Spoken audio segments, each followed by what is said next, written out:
On this episode, Ryan Holiday brings his wisdom.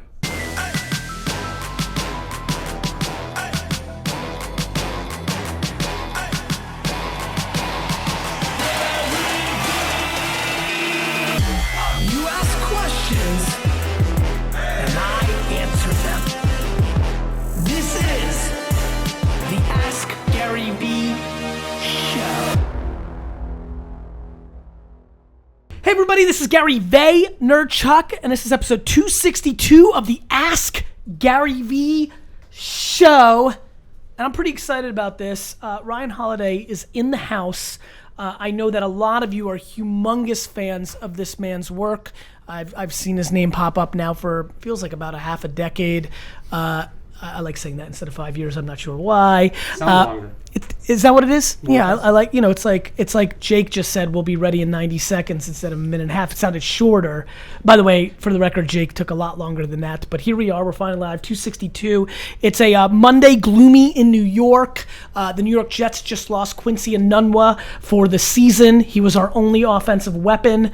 Though Bilal Powell, there's some other little pieces. ASJ looks decent, but like the Jets are well on their way to a historically bad offensive season. So that will be fun to talk about through the fall as we are now in August, which means it's October. That's how I basically think about August, because August is kind of weird. You kind of come back, it's really September. It's never September 1st because Labor Day is always later. It's October, Andy. And so we have a lot to do. But Ryan, why don't you say hi to the Vayner Nation, and for the couple of them that don't know who you are, what is the kind of 3-minute, 2-minute bio? All right, I'm Ryan. So I've written a bunch of books, 6 books, 30. So 6 books before I was 30. Dropped out of college at 19. Worked for Robert Greene, who wrote the 48 Laws of Power. Worked for Tucker Max, who wrote I Hope They Serve Beer in Hell. By 22, I was the director of marketing at American Apparel, which is at one point the largest fashion brand in the United States. And then I started a company that's worked with authors like Tony Robbins, Tim Ferriss, Cole Lappin, dozens of New York Times bestsellers, millions of books. And then I just work on cool projects now that I like. And that company? Brass Check. Brass Check. Yeah, I don't say the name because I actually don't really want any clients, but that's the name. So you'd prefer no clients? No, I prefer picking your clients. I prefer not to have incoming business. Only because you don't want the emails that say this is the book. You'd like to be more selective. Yeah, I think you're trying to control the top of the funnel. Top of the funnel, and I think as you see with VaynerMedia, it is a lot of work to scale an agency. And what I really love doing is writing. So I want to work on projects that I want to work on. So if I feel like spending the next 3 days writing something, I don't have anyone I have to answer to. When did you realize you liked writing? I don't know. I wasn't one of those kids that like always wanted to write. I think I fell in love with books, and it wasn't until I met Robert Greene that I realized like you could make a living doing what he was doing. That you could be a nerd about history and philosophy and all these things, and that you didn't have to be a starving academic. You could reach millions of people. Robert Greene's books are so popular, they're actually banned in most federal prisons because they think that it makes prisoners too violent and gives them too many ideas about how to be powerful. Right. So I just, like 50, he wrote a book with 50 Cent, and he that's the life that I want to make things that have impact, but also are the things that I'm fascinated by. So how's that going? It's going great. I mean, in 2014, I wrote this book called The Obstacle Is the Way, which the New England Patriots read on their way to... Hold on. You're about to end this interview very, very quickly. I know. I'm sorry. I can see your head working here. I know you've landed this sentence with purpose. I just want you to know that I'm willing to end this sentence with purpose. I'm a funny character. I'll take it. Maybe we can use a different example. Well, other teams have enjoyed this book. I know of this. Yes. Let's use the Seattle Seahawks. There we go. I like Pete Carroll, former Jets head coach. Yes, that's true. Also former Patriots coach, though. That's true, but he was terrible in New England, so I prefer that. So I wrote this book about ancient philosophy that somehow became a Bible in professional sports. Yes. Which is... That's just amazing to me. I just love it. I love being able to take something that I'm interested in that I'm fascinated by, that I could nerd out about all day and translate it and bring it to an audience that wouldn't think they're interested in that. And in thing. that form, do you think of yourself as a translator, as a DJ, as somebody who synthesizes? Yeah, I think that's what we're all doing, right? There's no new ideas, right? Nope. Everything was said by Aristotle or the Romans or the Greeks, and I want to take those ideas and present them in a new way. And I think there's an immense amount of value and not a lot of competition in people who make connections between two. So it's not just translating one old idea in a new way, but taking two old ideas and combining them together into a new idea. I think that's very important. I like that. So what's obviously, before we started this, you gave me a little insight into a book you're working on, but let's shelve that for a second. Okay. Oh, shelve that. I like that. What if you were like to? I'm very interested in people's pulse on culture and like life and themes. Like what's got your attention right now in the world? Is it like slime selling on Instagram like it is for Kastner over here? Is it the Jets' historically bad offense? Like what's on your mind? My answer is going to be weird. Go ahead. But I spent the last 2 weeks repairing fences on the ranch that I live on. So I've been thinking about nothing that's going on in the world except for how to hang barbed wire and prevent cows from escaping. And how did that go? You know what I've loved, this is what I was thinking about, is that like I didn't check social media in this time. Yep. I was focused on Offense. Yes, and that this was the opposite of the work that I normally do, and was incredibly fulfilling and satisfying. It was super narrow, right? Yes. Very binary, like kind of just very different. Hands-on, and I was telling someone it was like it doesn't require you to be smart. It just required you to be tough and disciplined, yes. right? Like you can learn how to do it in 2 seconds, but then you got to go in and get scratched up and be out in the Texas heat and do all this stuff. So I'm interested in. I think we're going to see I think social media is clearly here to stay. But then also, you feel the full digital emergence is going to allow us to get excited about these kind of tasks? Yes. As an outlet to balance of the full 24/7 on world.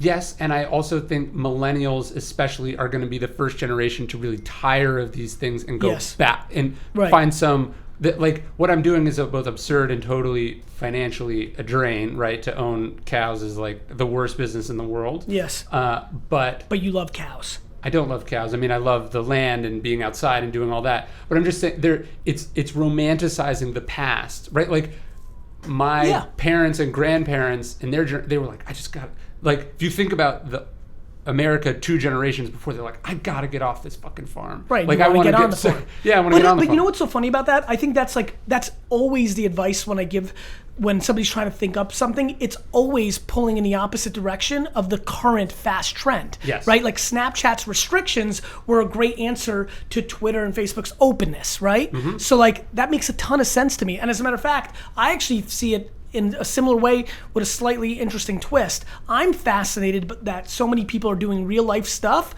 only to then take the picture and use it as the PR. Like people are literally hiking this weekend just for the shot to put on Instagram, but it's forcing them to do old school shit. Yes, because no one wants to see another shot of your dinner because or if it is a shot of your dinner, you better have cooked it and shown us the whole process of you doing it and why you did it and all of that. People we'd rather see somebody pull out carrots from the ground right now than the finished carrot glazed dish. Yeah, we're just exhausted with the same scenes we've seen over and over again. Supply and demand of attention. Andy, let's get some phone calls going in here. Ryan, so many of the people that are watching that are in the digital marketing space know you for your awesome abilities in this world. Have you kept up with the ability of being good at digital marketing? Like, do you feel like that's always in your mindset, or how do you think about that world, growth hacking, things of that nature? Yeah, I mean, it's all I think about, especially because I have to eat my own dog food, right? If I don't know how to market, my books don't sell, my products don't sell, so Definitely. And actually, I think this goes to your point, though. I think from a marketing standpoint, people tend to, it's like, oh, everyone's on Snapchat. I got to go on Snapchat. Right. And I think there's a huge mover advantage. If you're the first on a platform, you can rake up a lot of gains. And then I see people get in these sort of wars of attrition instead of trying to do the thing that no one else is doing. I totally agree. Like it's probably not, it's, you know, I've been spending a ton of time thinking about email because email's not dead.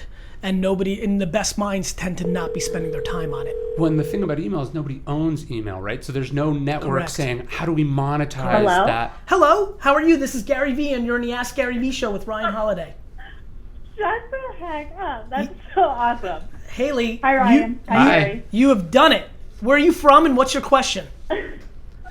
I live in Jackson Hole, Wyoming. Beautiful. And I'm an artist. And Okay. so I just started being a full-time artist this summer. I do like illustrations and watercolors. Yep. And so We're guess- watching your pineapple and flowers right now. Oh gosh. Cool. Yeah, so that's just some quick stuff I've done. Don't worry, But- don't hedge. Do not hedge. It's fucking awesome. I can't do it. Keep going. What's your question? Yeah, I'm trying to think even what question I exactly asked. But I guess what I wanted to know was how, so right now, like I have a lot of clients that are just like commission based and it takes a lot of time. And I'm trying to get to the point where I can like make this more sustainable than spending all my time. Right. You don't doing, want like, you don't want very- clients. You want to get to a place where people want to buy your shit for a lot of money. Right. Yeah. Yeah. Ryan, you get the first swing at this. Yeah, no.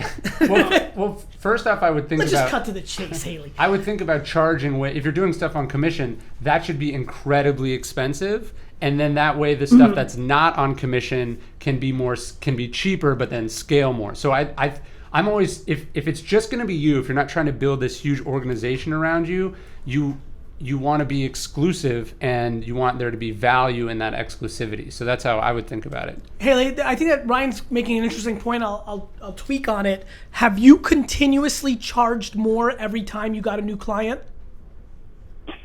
I've been trying to lately, but I've kind of like, I'm also at it's kind of scary, like the point I'm at, I feel like I don't know if I have enough client base to move up further than I am right now. And how long have you been doing this?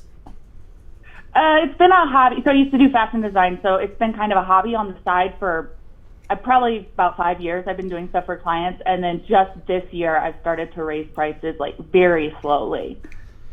And so, and how many hours a day are you spending on this? Quite a bit. I mean, probably half the day every day. What's at least. half the day by your definition? Probably 8 hours. Is you painting, right? Right. And what's Yeah. happening with the other 16 hours in your day? I have another part-time job, Good. and then I suppose I get sidetracked with social media as well. Respect. Thanks for the honesty. So instead of building fences, you're just going through your feed. Yeah, and then I think I also get sidetracked trying to figure out what avenue to go towards. And, like, maybe for a couple weeks- avenues as gateways to new clients. Right. Yeah. Have Or you just made trying have new you things. have you made spec pieces for people with big social followings and just sent it to them as gifts or DM'd them, or have you gone down that route? That has been a real good hack for a lot of artists. I mean, every time I get something, I throw it on the back here. Like, has that been part of the equation? Not every time, one every 10 times. Back to why it's hard. Has that been part of your equation? It's been a little bit. I actually did that with Pat Flynn earlier this year, and I went to him and painted him a mural. But I've had good luck with that, but I'm finding a hard time. I guess now that you've pointed out that I have a lot of extra hours, I could do more. Well, look, if you're having, I think the other thing I find is like, people are like, oh, I'm having luck with that. And then they don't go all in Yes. on the strategy, right? Right. It's like, if it's Right. working Yeah. and you want to grow your business, do more of the stuff that's working. I love you so much, Rye, for that. Literally, if I was a painter, I would only paint influencers on Instagram and DM people. Literally, I would wake up in the morning at 7 a.m., DM until I got blocked from people like that set that, and I'd probably create like 11 accounts to continue to DM and would say, hey, hey, Jake Ben Ruby, I like your style. Can I make a piece for you? And literally do that. And it's great that Kastner's here because he was with me when I was in the early days of digital, where it was exciting for me to sit and cold email, DM, create forum names and become part of a community to bring awareness to something that I was willing to over deliver on. Right? And so, like, I think you should spend 2 hours DMing people and saying, I'd like to make a piece of art for you, right?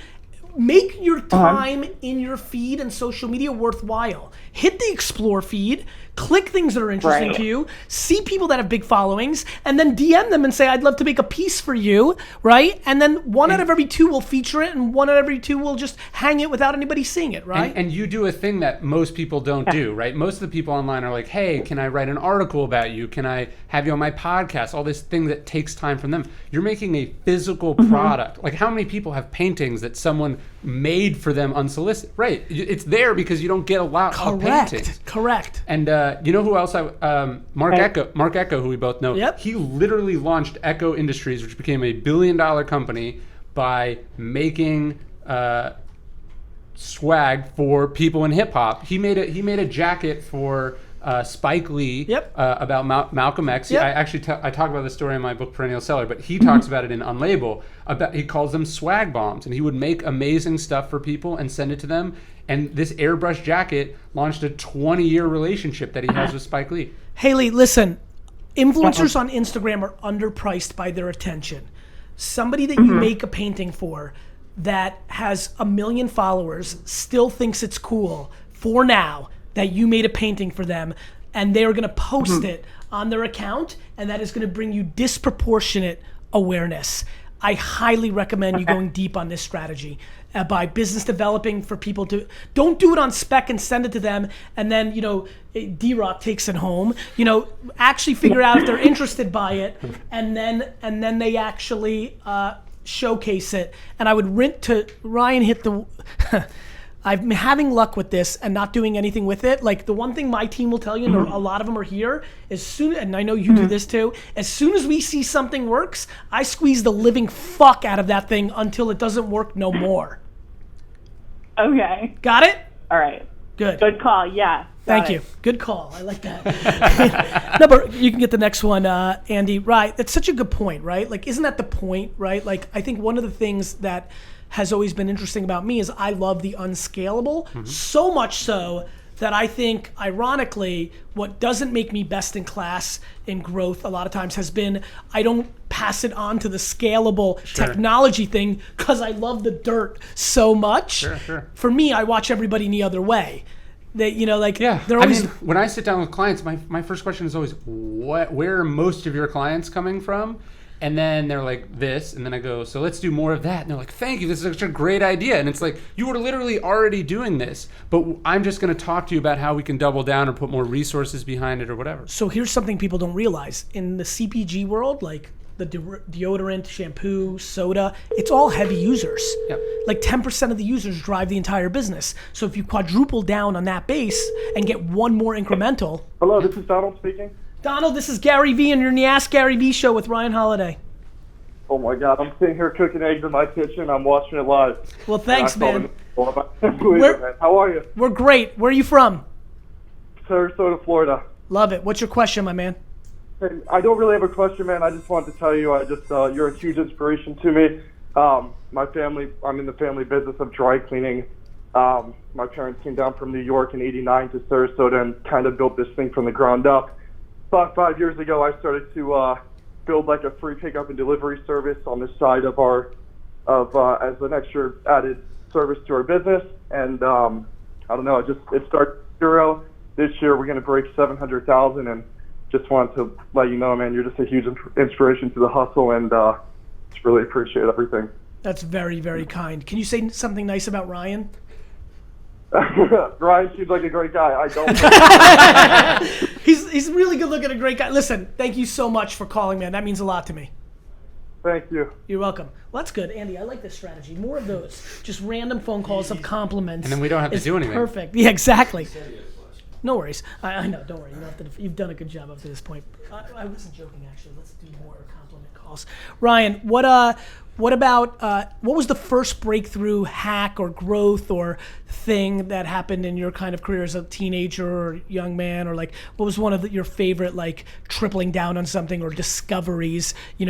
Eric Kastner, again, I love referencing him. He helped me build WineLibrary.com along with John Kay, and we were hacking, me, AJ, and him one summer. We created a site called TagMy it was a MySpace tool, and we're making all our money in AdSense. And by accident, we would post on celebrities' walls a link out to us, and we'd do it by hand. By accident, AJ left one of in the href, right? He left the bracket. The bracket out when he Right. control copied by accident. What it did on MySpace was it made our post, which usually you would post, but then a million people would post on Justin Timberlake's wall and you get pushed to the bottom. For some reason, when AJ posted this without that bracket, it got stuck above the wall and was stuck for like an hour as the top post, and it exploded our site. It's always one of my favorite moments in the history of me being like, it's just super funny. How about for you, real quick, before we get to let's go. Isn't it interesting? We forget how quickly that like MySpace basically disappeared because it was so shittily made. Correct. Do you know what I mean? And that Facebook was 100%. just flawless, and that's why it won. And it was funny. Everybody's reaction to Facebook was like, wait, I can't customize my wall? Like, this sucks. That's why you can't customize your wall. 'Cause Correct. shit breaks all the time. That's right. When I was at American Apparel, one of the strategies we sort of figured out very early on was, okay, if you're boring, you have to pay a lot of money to get your advertisements in front of a lot of people, Yes. right? And that's why banks spend billions of dollars on advertising, Yes. even Insurance companies. Exactly. Yes. So if you're boring, you pay a lot. Yes. If you're interesting or provocative or you piss people off, you get tons of attention, and those same ads that you would normally have to pay to get people in front of, the media will report about and write about for free, right? And so the idea was, let's say we're going to spend $10,000 on advertising on this thing, well, how can we do it in such a way that it creates a news story or creates attention in and of itself? So I think what I figured out is there's basically two ways to advertise. One is direct response, which is very boring and all about conversion, and you got to know that. Yep. And Math. exactly, and you can pretty much outsource that too. Like, this is what I want, this is what I'm willing to spend. Someone does that, and then the CEO or the leadership of the company, because you can't have someone making these decisions for you. What are we willing to do? What are we willing to say? What statements risk. are we willing to make? And that's what can catapult you from a tiny company to American Apparel was a $600 million company, but it had the profile of a $6 billion company because we took risks, we took stands, and we did things that other brands were afraid to do. You could argue that it had some consequences for other reasons, Sure. and we won't get into that. But I think people... The spirit of it's right. I mean, the Yes. humans behind it can create vulnerabilities. Yes. And you got, it's why the controlled chaos is always so powerful. Right. If you have somebody that has that artistic practicality. Right. Yeah, you look at someone like Trump, right? Good politically, whether you agree with him politically or not, he's by saying the things that other people are afraid to say, he gets way more attention than they do, and he reaches people that they're unable to reach. That's right. What do we got here? Who's calling? Jovan. Let's do it.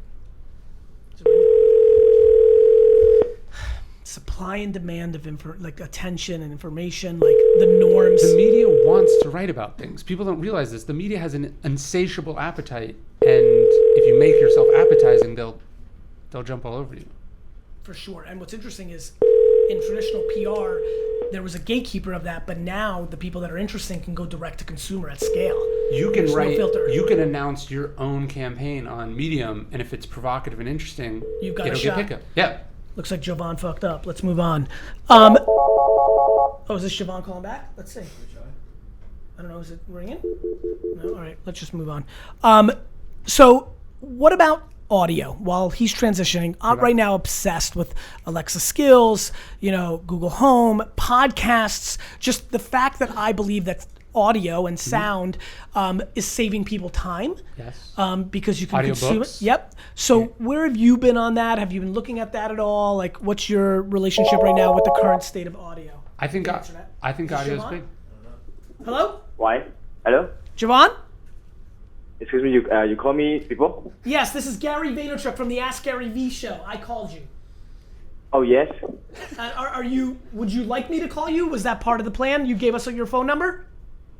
What plan? Oh, what? No. I'm sorry? Hello? Yes? Hey, this is Gary Vaynerchuk from the Ask Garyvee show. Yes? Where are you calling from? Again? I'm calling from the Ask Garyvee show. My name is Gary Vaynerchuk. Did you put your phone Yes. number on my live stream so we would call you? Oh, we put our number on where? On Facebook? On Facebook. Is that true or is it the wrong number? I think it's the wrong number. No problem. I hope you have a wonderful Yeah, day. we are just tourists here. I'm sorry about that. No Wait, worries. tourists where? What? Where are you? We are in LA. Very nice. Well, I hope you have a wonderful Yes. time. Sorry to inconvenience you. Thank you so much. You're welcome. Okay, bye-bye. Okay, bye-bye. All right. No, I think audio is huge because it's one of the, unlike video and unlike reading, you can do another thing while Which you do it. is huge, right? And as we have become those humans, Yes. we are more and more attracted to.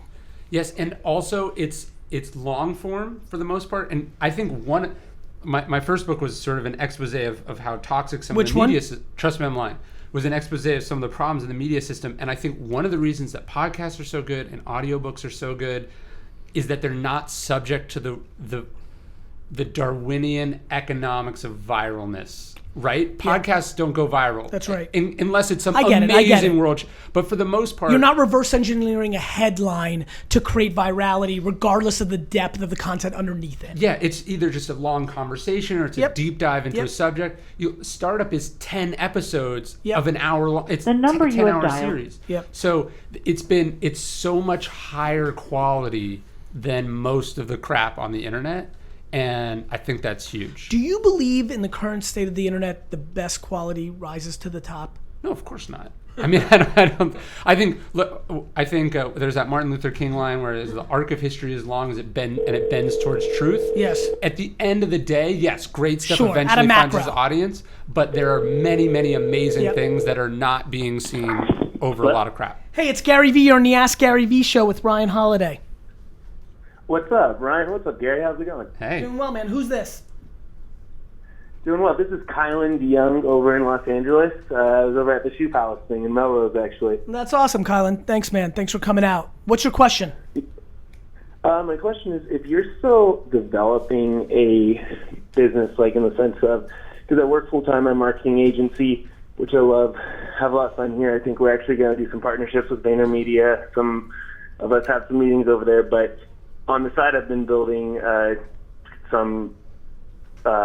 tech company to help small businesses save money. Been building a personal brand for creating content. Kind of no exact direction on what type of business. Like, I don't know what it is I want to go 100% in on. What it is that's going to be like the main focus. So how do you, during that time, do you still build like a personal brand? Like should I have a vlog? I know you talk a lot about making a vlog. I know you guys talk a lot about building up your own content. Is that something that I should be doing even though I don't know what's the exact direction I want to go? Yeah, so I'll let Ryan answer from his perspective because it's going to be an interesting one. You know, as long as you're hearing me loud and clear when I talk about documenting versus creating, the thing that I'm so worried about in this whole personal brand thing is it gets real ugly real fast because people lie, right? Because you start faking it till you make it and you start fronting. And the reason I'm so happy that I had that meeting with that kid and it caught some wind and gave me clarity around this documenting versus creating, like I was a very different guy in a lot of ways when I was 22, 23 starting Wine Library, but in a lot of ways I was a super similar guy, right, Eric? And so like I couldn't speak to a lot of the accomplishments I had because I hadn't achieved them yet, but fuck man, I had plenty of bravado and it was fun. It would have been fun to be able to call those shots back in the day.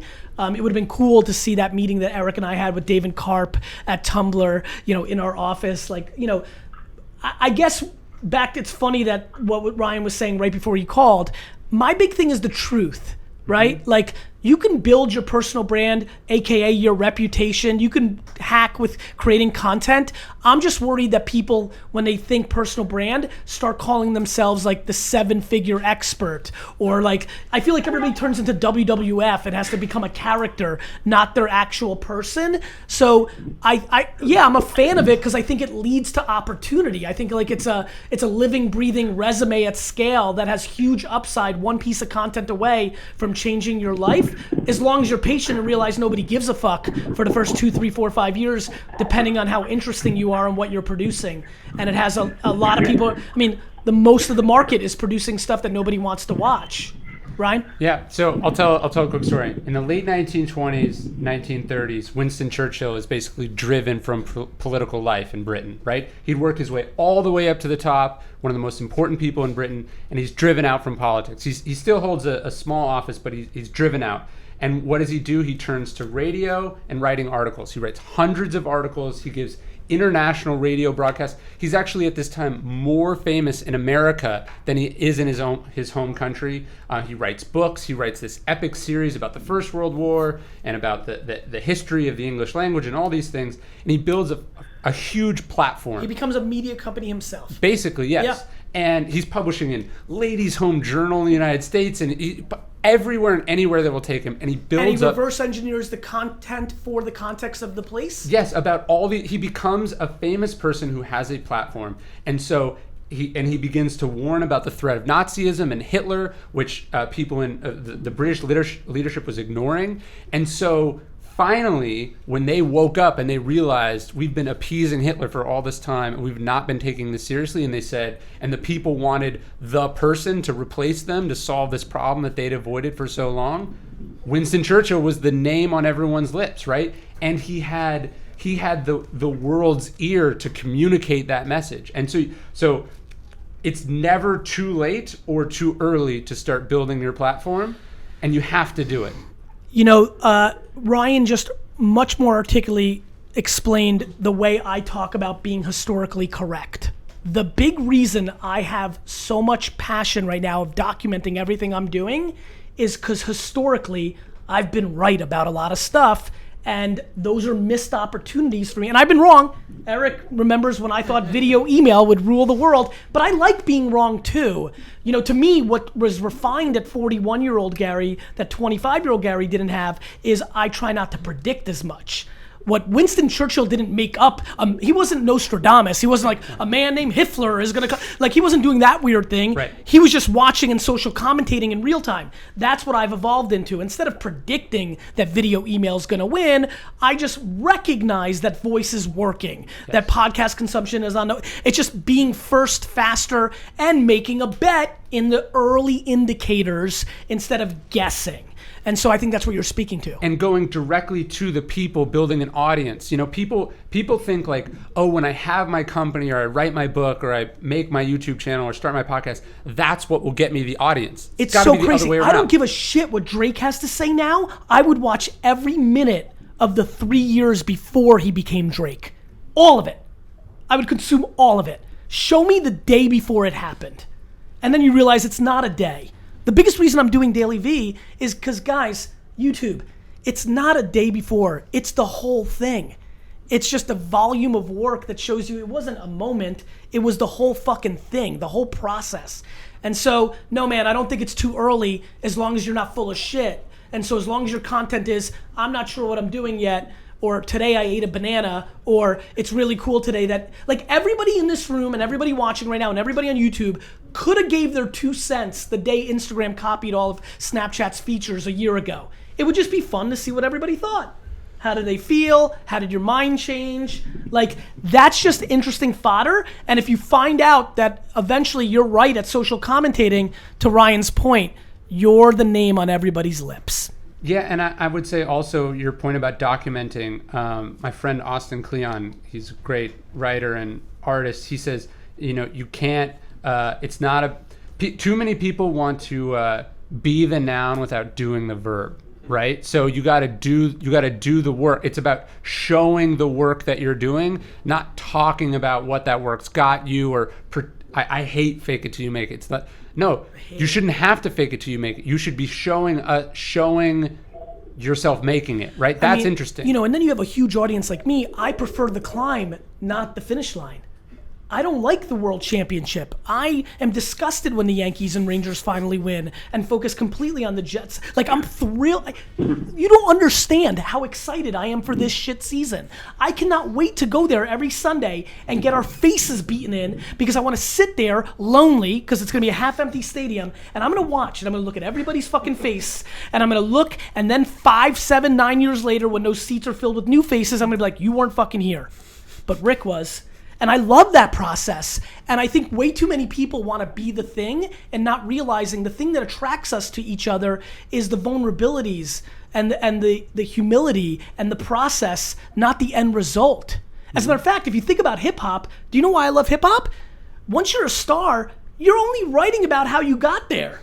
Like, what are you even talking about? All you're ever talking, like, notice what comes out of my mouth. The first time, everybody who's a fan of mine does not watch the first 9 minutes of any of my keynotes because I have to drill home. I was born in fucking Belarus. There was a studio apartment. There's a fucking lemonade stand. There's baseball cards. Like, everybody knows it because it's my favorite part. And people don't realize you're so lucky that you now live in a world. Fuck, man, if I had this, Ryan. You know how fucking awesome this would have been? Making videos in my dorm room at fucking Mount Ida College with all these fucking losers around me and me just making videos like, I know it looks bad now, but it's gonna get fucking unbelievable. Like, you know, like, and that's it. And so, like, I love it. Javon, I hope we're answering. I mean, I think we're nerding out with each other a little bit. I think we forgot you're here, but I hope this is bringing you. I hope this is bringing you value and kind of the essence and energy that we're bringing to the conversation.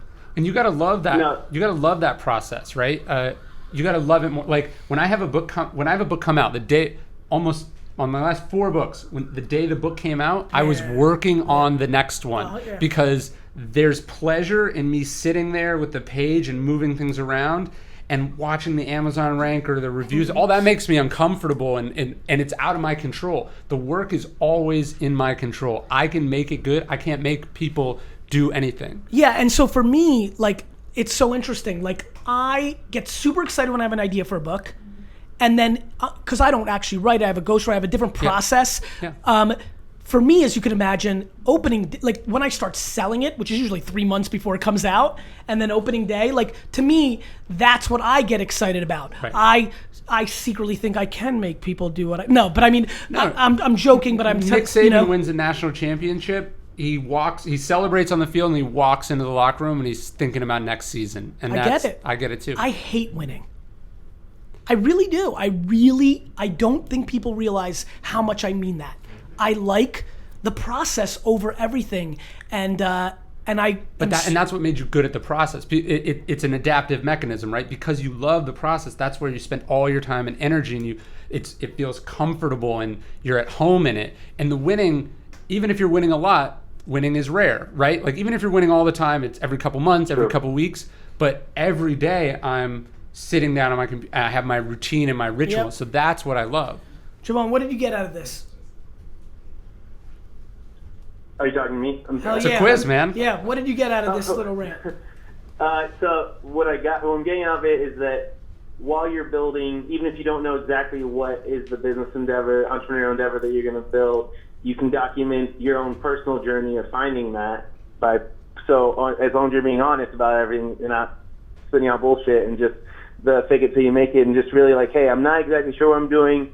We're trying this right now to see if this works and if this is a model that we can really get behind. If I'm working with somebody or myself that I'm really interested in, that's what I'm pushing. And then once you build that, then I would start building, like, you know, maybe that the company would get on social media. Javon, that's exactly right in a lot of ways. And just how many views do you think, if there was video of Zuck's launching Facebook that day and the conversation that him and those 4 or 5 homies had in their dorm room of like what they like, how many views do you think that would have? Like millions. Like quadrillions, bro. Fuck millions. Like, you know, like, and so that to me is super interesting, and I think that's what your generation and all you characters have, and don't waste it because you're gonna be really pissed you didn't document it. Can I say one thing about platform? You can say 2 things. All right. So 2009, I decided I wanted to be a writer. My first book didn't come out for 3-4 years after that. And I knew writers have email lists, right? That's how you tell people you're launching a book. But why would anyone subscribe to an email list from a person they've never heard of, right? And so I thought, how do I get people who like books on an email list? And so I said, I'm going to recommend books that I like. And my first email went out to 50 people. It was so small I could just copy them into the BCC. Yes, and then that's how Wine Library's entire email list was for years. And then you find, Gmail caps it at a certain number. It's like that 500. was devastating. Then I had to open or create block multiple you from your account. I was creating multiple. So then I opened like a MailChimp account or something, and I'm at ConvertKit now. But that list is now 85,000 people, and the way I monetize, I just recommend one email a month, just books.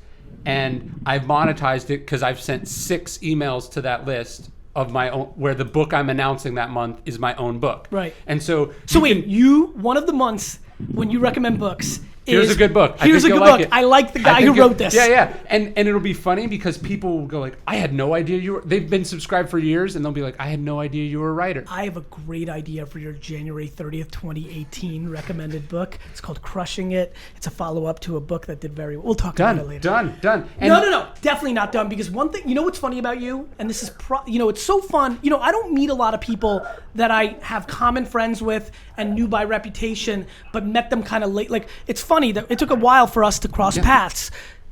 The level of, I know it's not done because it makes me so happy for you. It's called respect, that if you don't like it, it's not done, even though we may like each other. It's that's why, true. Yeah, I wouldn't recommend a shitty that's book. right. Yeah. It's why, if you notice, the 5 or 6 times I've ever given a quote to somebody's book, it never says anything about the book because I don't have time to read it, and I don't read and I can't read. That's right. It says Amy's wonderful, right? It says that. It will never say this book made me think. That's a good hack though. If you're ever writing a book and you're asking for blurbs, ask them to blurb you, because you can use the blurb for more than just your book. It's true. Amy is wonderful. Works on everything. Jay, thanks so much for calling, brother. Good luck. No, guys, thanks so much. I remember how we met the first time. I was walking down the street in Austin. South by. We bumped into each other. I said, "Hey, Gary, what's going on?" You said, "Nothing, just crushing it." And I said, sounds about right. And crushing it just came out, and I was like, "That's a man who knows how to brand." I really enjoyed when we hung more officially in Austin. I'm glad I was really looking forward to having you on the show, man. And I listen, you guys know me pretty well. Like, you can see I'm buddy with a lot of people, and I like a lot of people. The list gets a lot shorter when you ask me, who do I think is good?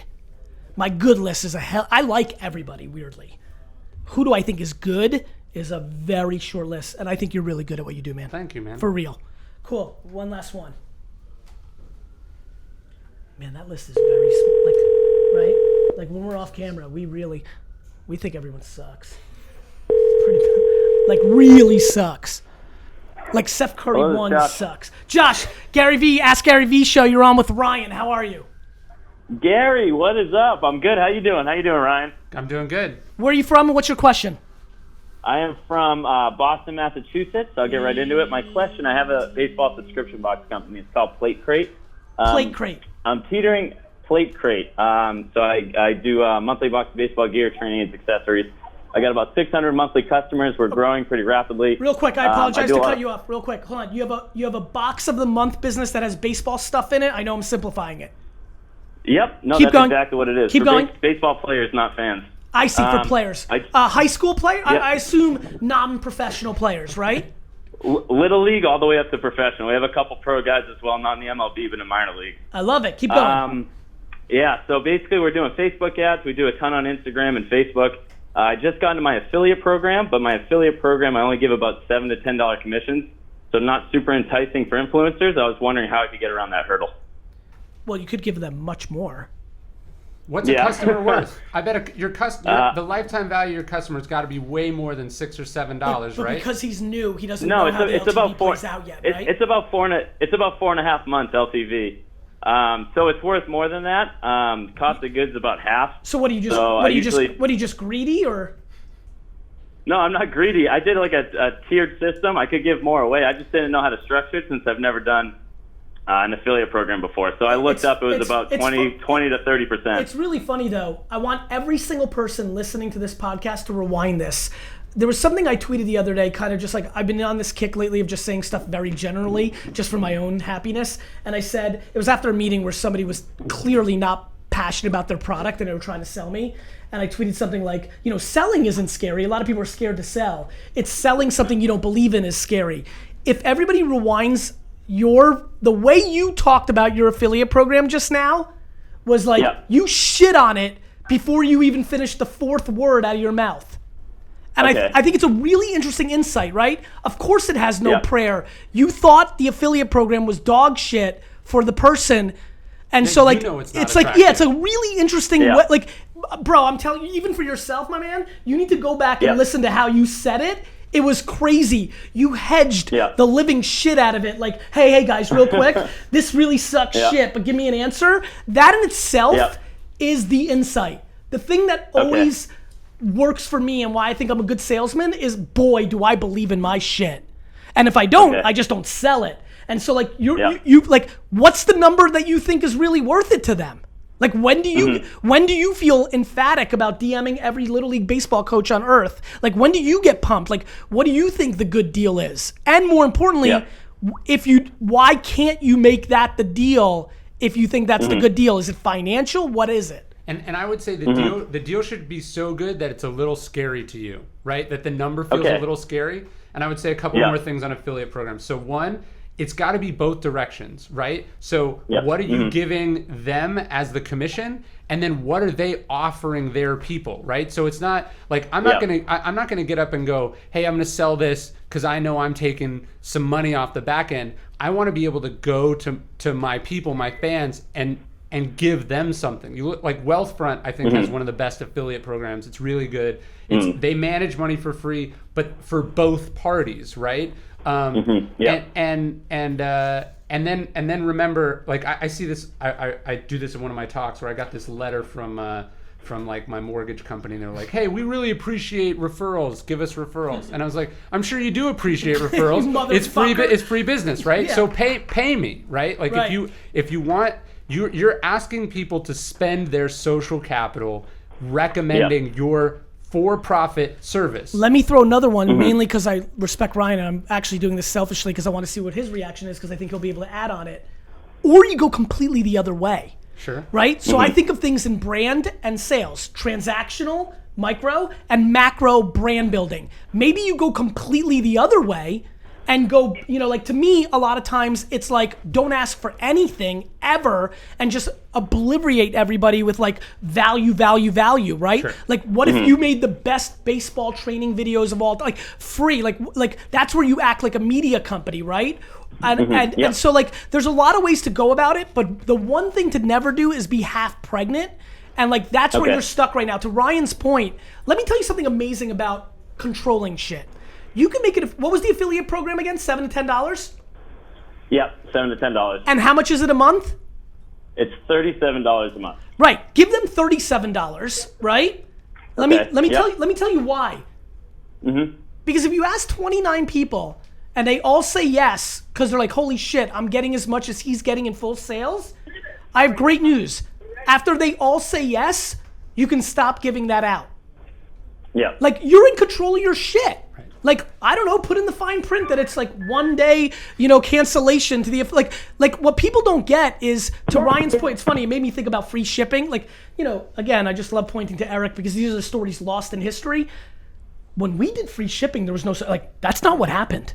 Like, it was like, we lost, like, we were scared fuckless. We're like, whoa, we're gonna, like, unlimited free shipping? Like, what if they buy Kendall Jackson? That's dead cost. We lose money on the credit card transaction, let alone the fucking, but like, the good news was it expired. It was a 1 day thing. Like, it could only put us out of business so much.